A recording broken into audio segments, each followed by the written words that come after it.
முதலமைச்சர் விஜய் அவர்கள் எடுத்த யாரும் எதிர்பார்க்காத ஒரு ஆக்ஷன் தான் இப்போ சோசியல் மீடியால பயங்கர வைரலா பேசப்பட்டு வருது.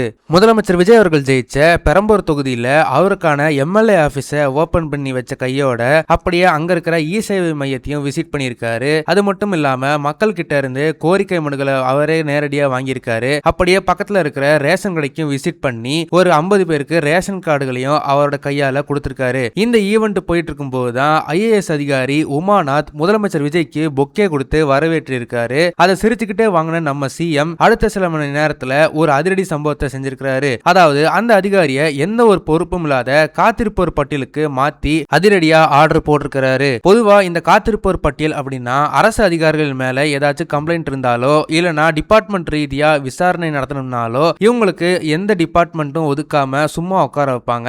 சாயங்காலம் 4 மணிக்கு சிஎம் சந்திச்சு பொக்கே கொடுத்த அதிகாரி நைட் 8 மணிக்குள்ள வெயிட்டிங் லிஸ்டுக்கு போனது தான் இப்போ சோசியல் மீடியால பெரிய விவாத பொருளா போயிட்டு இருக்கு. சரி, இதுக்கு பின்னாடி என்னதான் பின்னணி அப்படின்னு பார்த்தா, கடந்த திமுக ஆட்சியில உணவு மற்றும் நுகர்வோர் பொருள் வழங்கல் துறை ஆணையரா உமாநாத் இருந்திருக்கிறாரு. அப்போ இருந்த மினிஸ்டருக்கே தெரியாம கிட்டத்தட்ட 1500 கோடி ரூபாய் மதிப்புள்ள டெண்டர் விட்டதா இவர் மேல ஒரு குற்றச்சாட்டு இருக்கு. இது போக இன்னும் சில ஊழல் புகார்களும் இவர் மேல ஏற்கனவே வந்திருக்கு. அது மட்டும் இல்லாம ரீசெண்டா முன்னாள் அமைச்சர் சி விஜயபாஸ்கர் மேல இருக்கிற சொத்து குவிப்பு வழக்கு விசாரணை சம்பந்தமா ஐஏஎஸ் அதிகாரிகள் உமாநாத் மற்றும் ராதாகிருஷ்ணன் 2 பேர் மேலையும் பிஜேபி தரப்புல இருந்து போலீஸ்ல புதுசா ஒரு கம்ப்ளைண்ட் கொடுத்திருந்தாங்க. இப்போ இந்த தொடர் புகார்கள் காரணமா தான் இப்போ இந்த அதிரடி ஆக்ஷன் எடுக்கப்பட்டிருக்கலாம்னு அரசியல் வட்டாரத்துல பேசிக்கிறாங்க. யார் தப்பு பண்ணாலும் கடமையில எந்த ஒரு காம்ப்ரமைஸும் கிடையாது அப்படிங்கறத காட்டுற மாதிரி சிஎம் விஜய் அவர்கள் எடுத்த இந்த ஸ்பீட் ஆக்ஷனை தமிழக வெற்றி கழக தொண்டர்களும் அவரோட ரசிகர்களும் சோசியல் மீடியால செம்மையா கொண்டாடி ஷேர் பண்ணிட்டு வராங்க. முதலமைச்சர் விஜய் அவர்கள் செஞ்ச இந்த விஷயத்தை பார்க்கும்போது உங்களுக்கு என்ன தோணுது அப்படின்றத